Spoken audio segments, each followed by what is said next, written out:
But you can't just say, everyone in this country is going to like this content. Let's put $1 billion behind a media company that's going to pander specifically to this vocal minority. It doesn't work.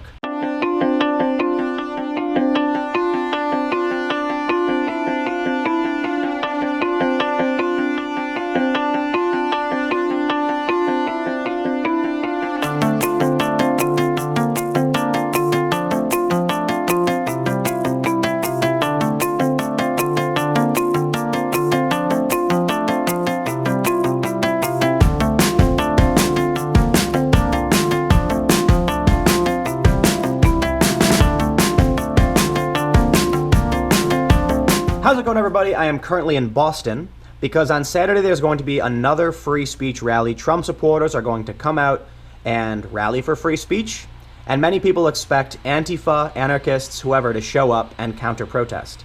Now, I don't like traveling around and just going to these domestic political rallies. They're not very big, and no offense to the rally people, I don't think they're particularly newsworthy. There are a lot of really important things happening in the world that I would rather be at, but I have to stay in this region for at least a couple more days, so I figured, why don't I just come up to Boston, check out what's going on, head back to New York, and then maybe fly somewhere after that. I'm waiting on some people. But that's not what today's video is about. Today, I want to talk about social justice warriors and the weird social politics of the left and the right. Because yesterday, notorious social justice warrior Laci Green put out a video called Taking the Red Pill, where she talks about her view on the left and make some criticisms about how they're anti-speech, about how they're anti-science, how they want to block people who have the wrong opinion.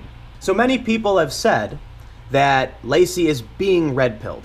Now, I can't speak for Laci. Full disclosure, though, Laci and I are friends. I can't speak on her behalf. I wouldn't want to. But I can speak on my behalf because I've had a lot of people say the same thing about me. In my comment section, people keep saying Tim Pool is being red-pilled in real time. I have people on my live stream saying, Tim, it's funny watching you get red-pilled.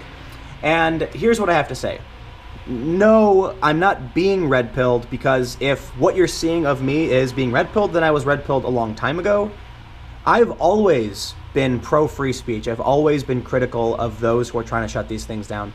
During Occupy Wall Street, they segregated the races into caucuses, they called it, where you had voting rights within the community if you were a certain race. And I thought that was crazy, because I don't think we should be dividing each other in some sort of privilege contest or something. I don't know what you'd call it, but you can't just section off all the different races to communicate amongst themselves about what they want to do.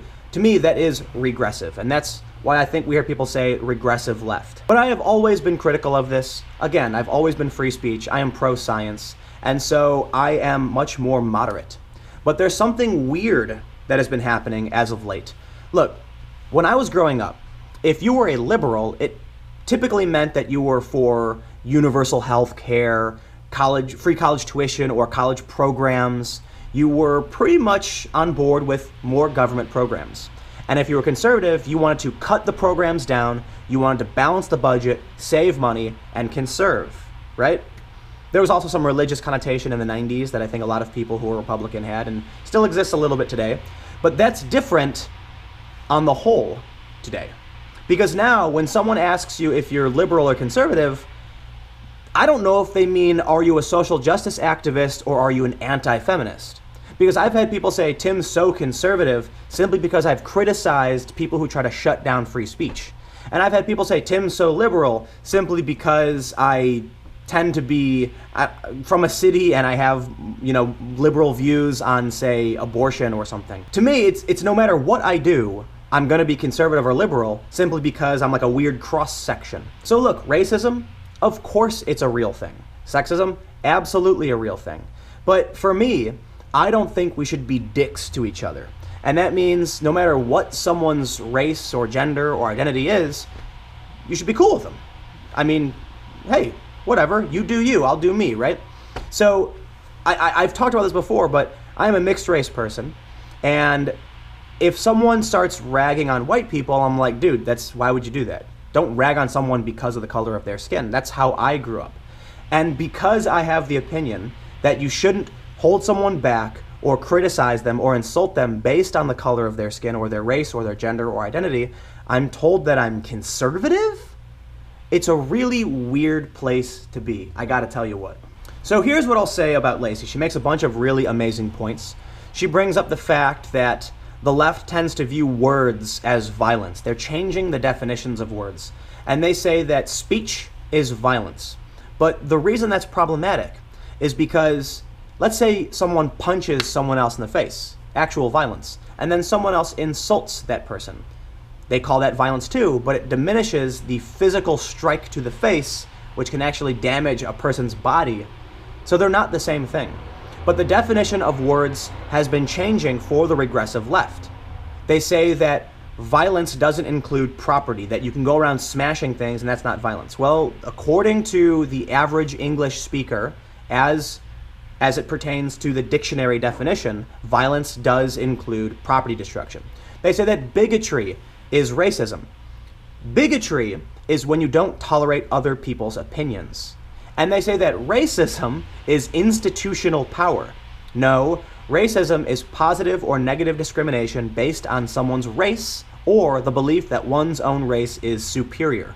And we have seen these behaviors from the regressive left, and these behaviors are entirely possible amongst any ethnic or racial group, not just white people. That opinion right there apparently makes me a Nazi white supremacist. I'm being a bit facetious, but yes, people have actually called me a white supremacist for following the dictionary definition of what words mean. I consider myself to be moderate. I have a lot of left-leaning views, I have a lot of right-leaning views. Ultimately, it comes down to I don't think I know enough to assert an opinion one way or the other, so I kind of just want to talk to everybody and figure out what they think and why. But that is not a safe space to be in for the people on the fringe right and the fringe left. And I hate to say it, but typically the fringe left. Because the craziest racist Nazi motherfuckers have not threatened me with death. They've just simply called me stupid. And I have received death threats in the other direction. So I'm going to end with this. I have worked for some big companies. I have consulted for some companies who have decided that because young people are left-leaning, they want to go full swing into this regressive alt-left. And from that, we end up seeing shows like Bill Nye Saves the World, which is panned by most people, as far as I know. I mean, mainstream subreddits like television and Netflix have criticized the Bill Nye Show for being condescending, rude, and for going way too overboard with their weird everyone is gay spectrum episode. But you can't just say, everyone in this country is going to like this content. Let's put $1 billion behind a media company that's going to pander specifically to this vocal minority. It doesn't work. Now, it's not fair, in my opinion, that people call the regressive, the alt-left liberals, because the average liberal is about free speech. The average liberal is pro-science. And so this group is something different altogether. They're anti-speech, anti-opinion, they're bigots, and they are anti-science. And that's hugely problematic that big media companies, advertisers think this is what people want. So, rant over, I guess. I tweeted out Laci's video. You should definitely check it out. It's interesting nonetheless. I'm going to be in Boston for the next several days. Saturday, I believe it starts at noon, is the free speech rally, so hopefully it's raining right now. Hopefully it's not raining then. But check it out. If things go ham, as they have in Berkeley, I will be live streaming and posting updates to Twitter. I'm on Twitter at Timcast. If you like videos like this, click the like button, comment below, let me know what you think. Thank you all so much for hanging out while I ranted at you and this little camera. And I will see you all tomorrow at 6 p.m.